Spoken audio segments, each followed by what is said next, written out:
Federal Cooperative Society. As per Section 2IB of Kerala Cooperative Societies Act of 1969, Federal Society means a society having more than one district as its area of operation and having the state government, individuals and other cooperative societies as its members.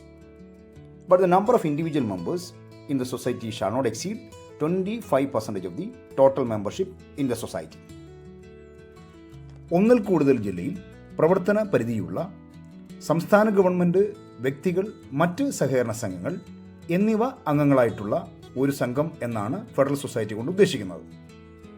എന്നാൽ സംഘത്തിലെ വ്യക്തിഗത അംഗങ്ങളുടെ എണ്ണം ആകെ അംഗത്തിൻ്റെ 25% അധികരിക്കാൻ പാടുള്ളതല്ല. Regional agro industrial development cooperative of Kerala limited അഥവാ RAIDCO, Kerala state rubber cooperative limited അഥവാ റെബ്കോ എന്നിവയാണ് ഫെഡറൽ സൊസൈറ്റിക്ക് രണ്ട് ഉദാഹരണങ്ങൾ.